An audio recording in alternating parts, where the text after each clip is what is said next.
Faster than the speed of light, Julian Loki goes against every genius in Blue Lock, the ultimate test for the golden boy of this show. It is Flashy Flash against every monster. And so without any further ado, let's jump right into it.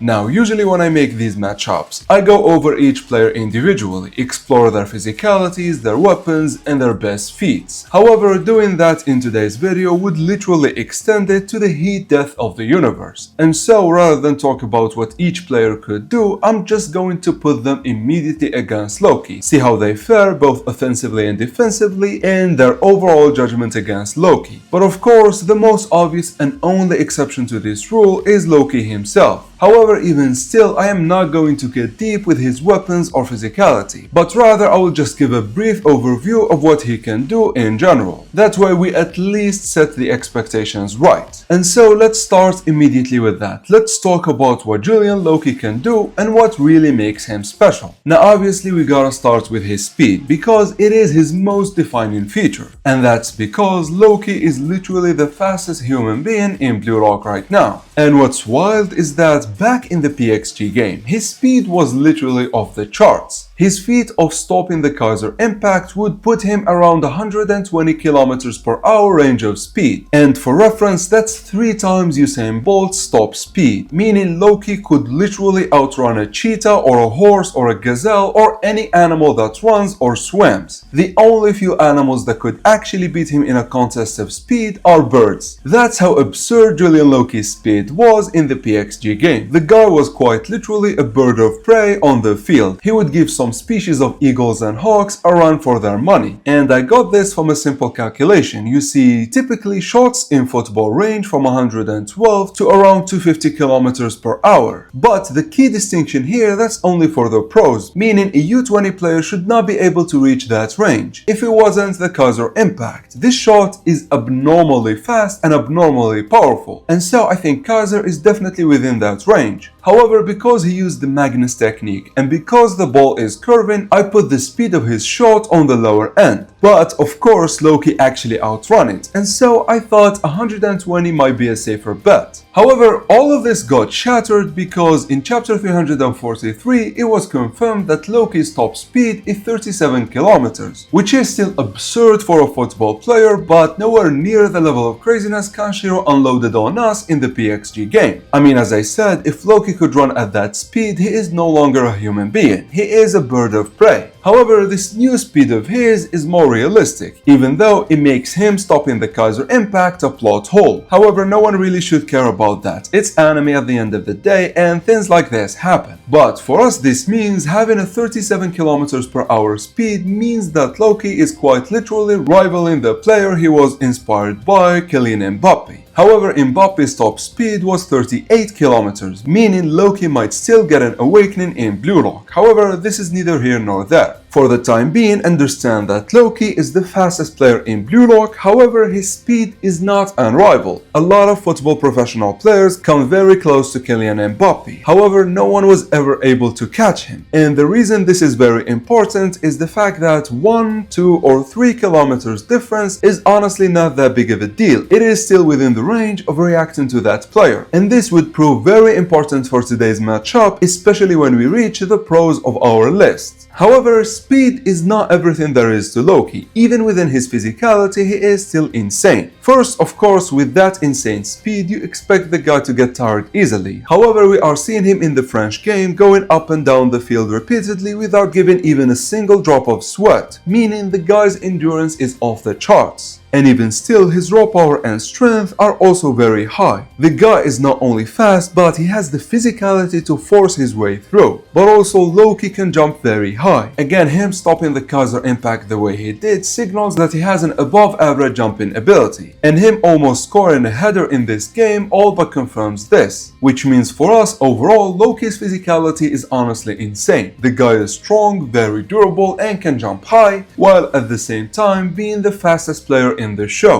In all honesty, calling the guy a cheat code is an understatement. The guy quite literally breaks the system, and that's only on his physical side, because believe it or not, the guy still presents some busted technical weapons, the first of which is of course his insane perception. Not only does he have the legs to run to the most optimal spot, he also has the vision to actually see it, and this was very apparent in the French game where the guy is easily keeping up with Metavision players. And I mean, he kinda needs that because even if you are fast, if you don't see the best route you should take, then you are kinda wasting your speed. However, with Loki, his perception is off the roof. I would not say it is to the level of the busted geniuses in perception like Lorenzo, Noah or Ren, but it is definitely right below them. However, and speaking of the ability to see the field, next I want to talk about his most busted ocular ability, the Predator Eyes. And I mean, if it wasn't enough that he could see the field impeccably, or that he has the speed to outrun everyone and be completely free, the guy also presents the Predator Eyes for some goddamn reason. I mean, it was so weird seeing it in chapter 343 because he was face to face with Gagamaru and still used his Predator Eyes to hunt him. Make it make sense, I don't know.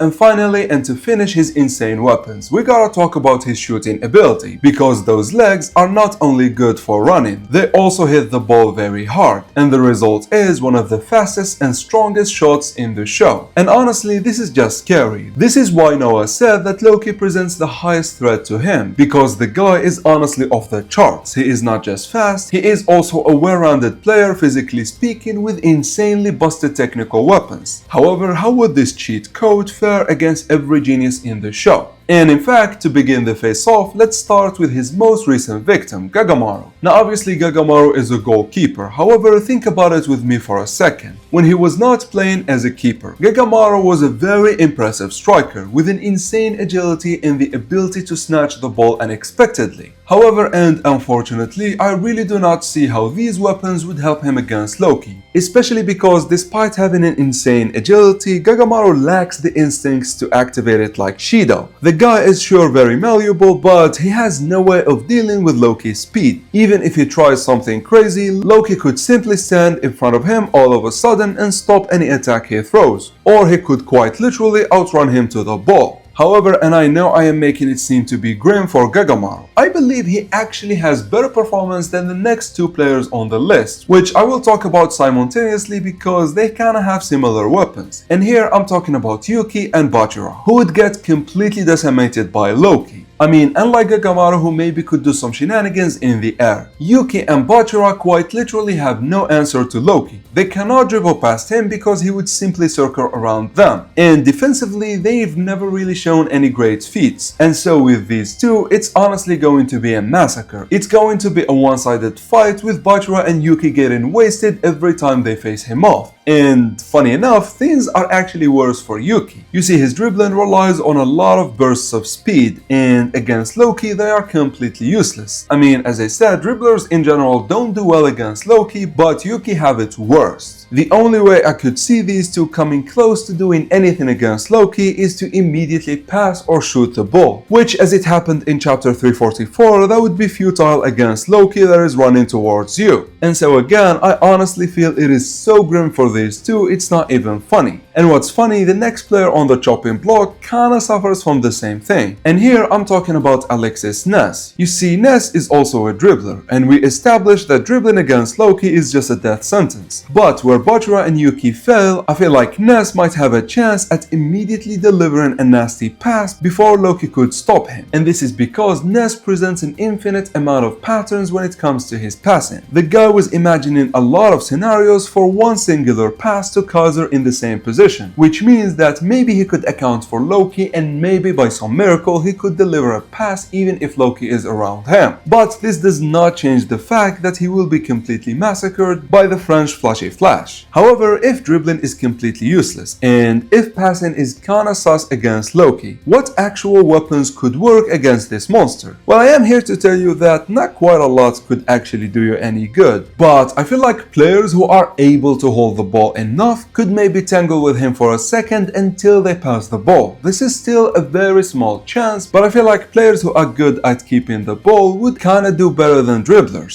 And in this category, we gotta talk about Raichi and we gotta talk about Kiora. Now obviously Raichi is better than Kiora, but seeing how Kiora keeps his body and the ball very low, he might actually keep the ball long enough in order to do something. However, it is still a very grim future for these two against Loki, especially defensively speaking, because nothing they could do would be even on Loki's radar. The guy would just run past them as if they've never existed. And I think at this point, I'm starting to think that this might be a bad idea. Loki quite literally destroys everyone. However, the next three players beg to differ because they present weapons that actually beat Loki at something, which honestly is long overdue. Of course, here I'm talking about Onazi, Aryu and Kunigami, all three players with insane aerial mobility. However, you have to understand, Loki could still show up at the last moment as they are shooting or clearing the ball, and take it as if it's nothing. However, I feel like if Loki is on them, they could jump higher and actually do something with the ball, especially with Onazi and his ability to shoot in the air. Now obviously Onazi's shots are kinda slow, which means if Loki understands what the latter is doing, he could just run as soon as Onazi is about to shoot and stop the shot just like that. And this would be easy for someone who actually stopped the Kaiser impact. For Kunigami, I think he has a better chance because he can do almost anyone in the air and on the ground, and his shots are pretty fast and strong. I could say that his shots are even faster than the Kaiser impact. Which, by the way guys, it was never stated that the Kaiser impact is the fastest shot. It is the fastest swinging kick, not the fastest shot. Meaning more powerful shots like Kunigami's, Noah's and Prince's are definitely faster. And in this case, I understand that Loki might still be able to stop it, but at the end of the day, Kunigami has a solid chance. For Aryu, on the other hand, things are looking grim on the offense. Defensively, however, I would say him and Kunigami have the same chance. They could still thwart Loki if the ball is high enough. On the ground, they have nothing against him, but in the air, as we've seen from Kunigami, they could actually stop him. And so, despite still losing miserably, at least these three could do something remotely effective against Loki. Maybe stopping him in the air is very niche, especially for his playing style and his insane speed, but hey, it is still at the end of the day something against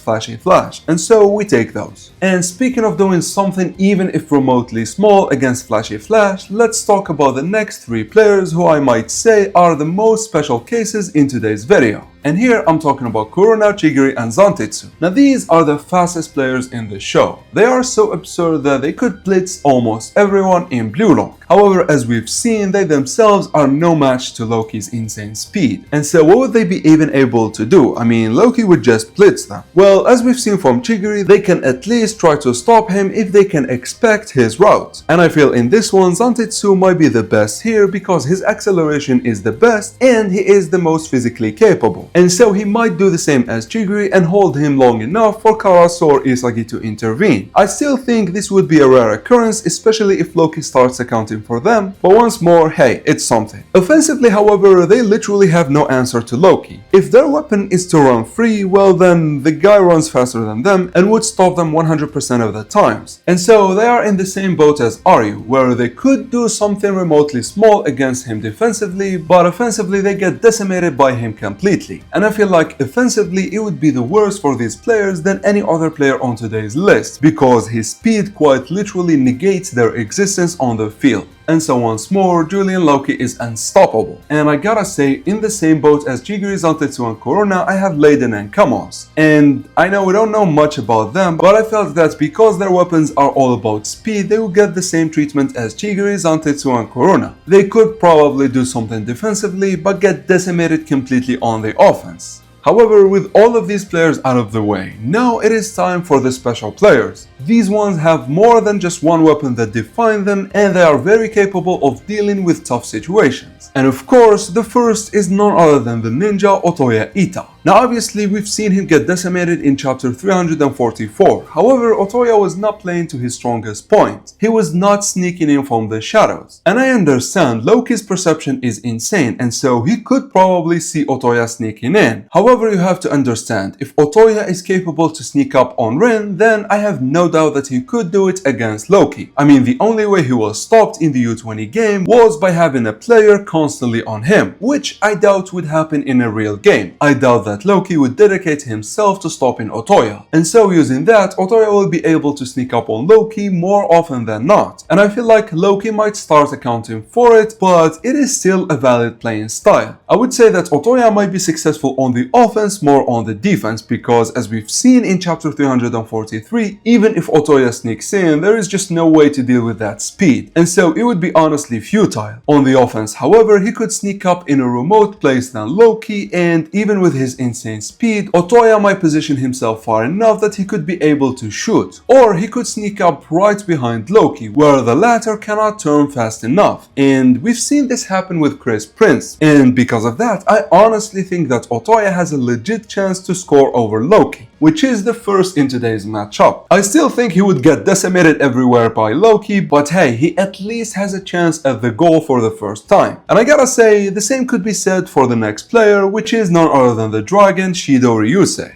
Now, Shido's playing style of instinctively running to the most optimal spot gets decimated by Loki every time. The guy has the perception to see the same optimal spot, and with his speed, Shido could never actually escape him. And so, why am I considering Shido to be a special player? Well, you see, it is all due to his agility and his insane ability to score from almost anywhere in the penalty box. And you have to understand, if Loki is on him and Shido flips in the air and do some shenanigans and then shoot, Loki cannot actually stop that. And so I feel like with the right midfielder who would actually understand Shido's playing style, like Sai, Charles or Hugo, he could actually score on Loki, and dare I say, he could do it consistently. Of course, defensively he would get decimated by Loki once more, but hey, we get him 50-50 on the offense, and that's definitely far more impressive than the other players. And I would say another player that would do impressively well against Loki is none other than the king himself, Baro Shoei. Now obviously Loki could still stop his shots. However, due to the Predator eyes and his stealth kill shots, even if Loki positioned himself in front of him, Baro could still shoot and could still score. That's always has been part of why Baro is extremely dangerous. There is literally no expecting what he might do. I mean, even two players positioning themselves right in front of him was not enough to stop him. And that's where I feel Baro Shoei could shine against Loki. However, it's actually not the only answer to him. As we've seen in chapter 342,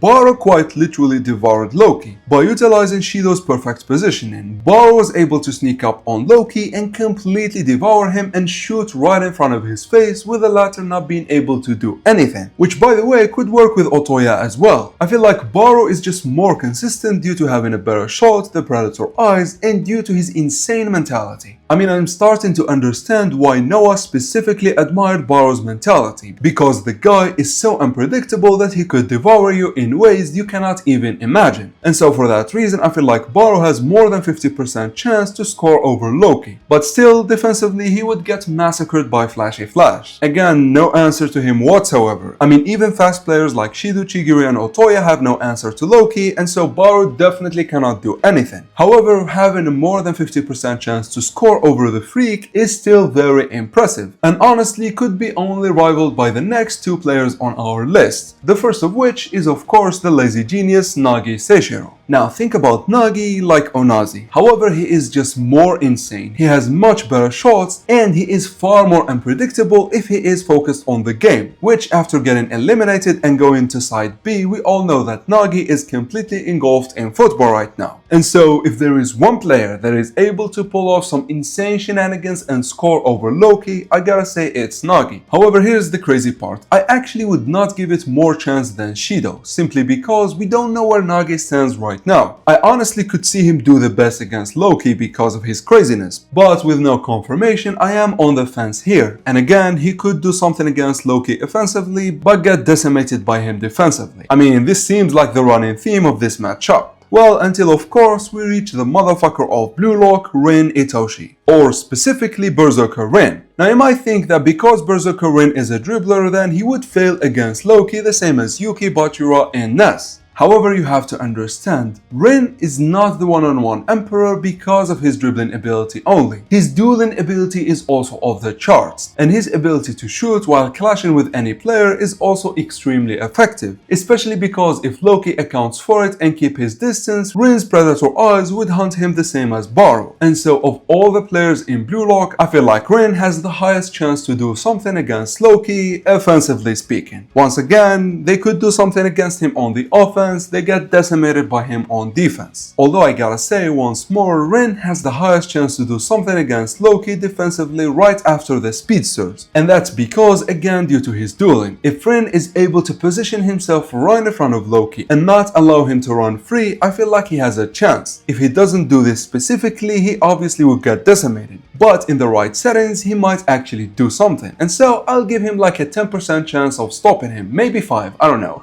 I know I said that he could do something, but hey, Loki is just busted like that. But finishing with the Blue Lock players, let's actually move to the new Gen 11, where we actually have 2. The first is obviously none other than the Don Lorenzo, who would simply get decimated by Loki. Again, on offense, Lorenzo's weapon is his dribbling, which wouldn't work on Loki at all. Even his unorthodox zombie steps would not work on the guy that keeps on coming. Then Lorenzo's insane perception does not work on Loki defensively. His dueling ability would be better than Rin, and so maybe if he clinged to him he could do something, but then again this is not Kaiser and the guy most of the times would be free to run rampant. And so unfortunately a busted defender like Lorenzo is simply shit next to Loki. And it's actually weird because I've always said that Lorenzo's lunges and his agility would give him an edge against almost any striker, but against a cheat code of a speedster like this, it's honestly would be futile. Maybe if Lorenzo awakens, I could see him doing something against Loki defensively, but until then the guy quite literally gets decimated.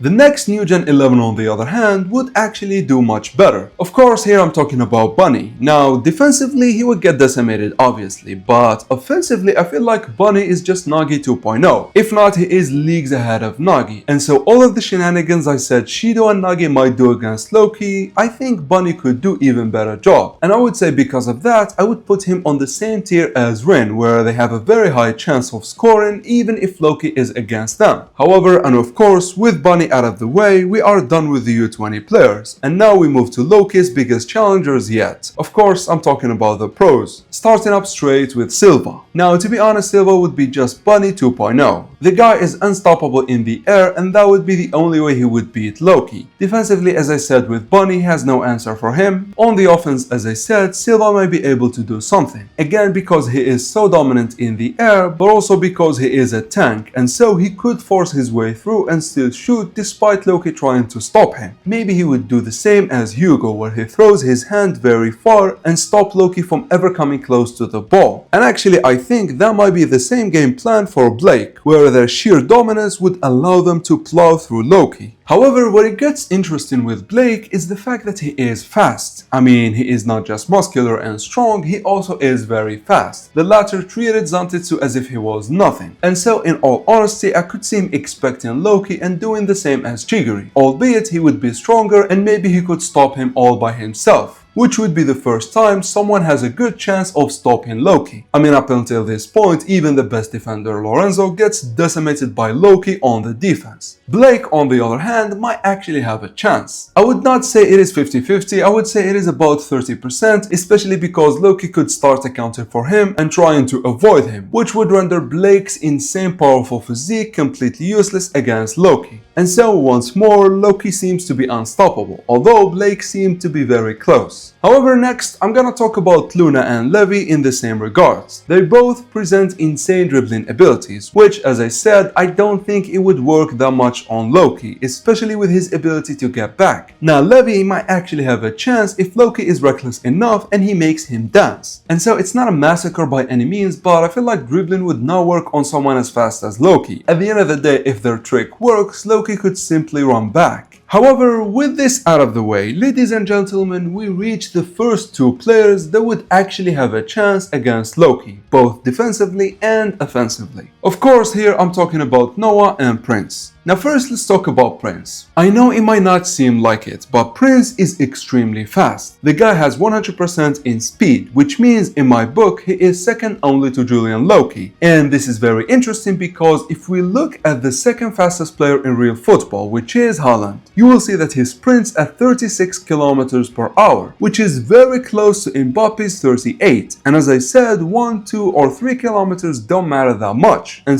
this is a complete verdict. The only player that I could see rival Loki in his speed and be able to stop him consistently would definitely be Chris Prince. Now obviously perception wise Prince isn't that strong, and if Loki is able to slip by there is no way he could catch up to him. But if he sees it, I feel like Prince could run and stop Loki more often than not. And on the other hand, I feel like Loki might struggle a lot against Prince, especially because as we've seen from Prince's shots, they are extremely hard to stop. It required both Gagamaru and Isagi in order to just randomly block the knuckle shot. And so I doubt Julian Loki would be able to pull the same shit he did with Kaiser against Prince. Which means for the first time we have a player that is capable of doing insanely good against Loki, both defensively and offensively. I still think Loki is slightly faster overall, and that's entirely due to his perception and the Predator eyes, which I understand we have not seen everything from Prince and he might present some insanely busted weapons of his. But as it stands, as I said,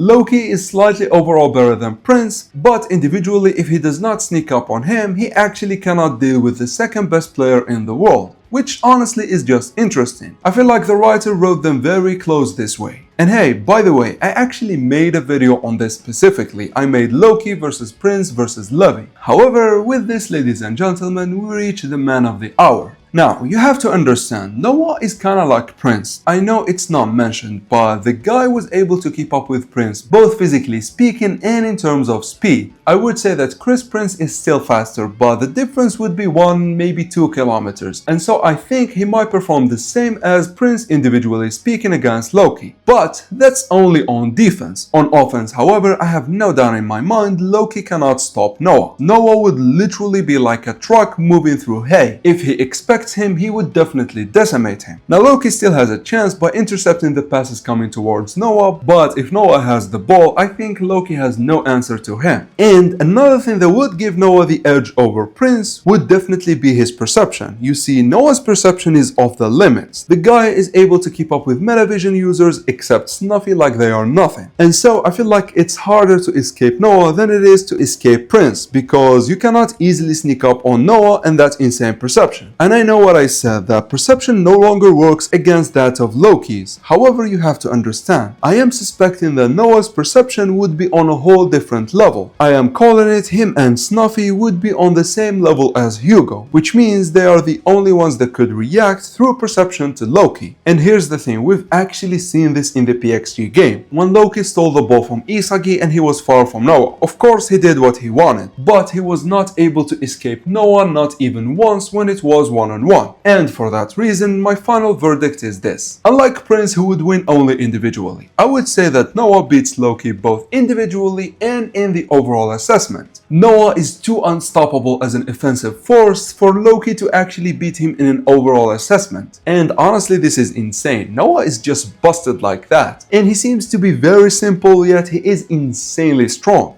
However, that's the video for you guys. I feel like only Noah could beat Loki clean, with Prince being the only one who would beat him individually, but still lose to him in the overall assessment. In the U20 category, I would say the players that would do something against Loki are Ren, Baru, Shido, Otoya, Nagi, and Bunny. The rest, honestly, are a hit or miss, but these are the only players I think might have a fighting chance against him. However, with that, I really hope you guys enjoyed the video, and until next time, thank you for watching.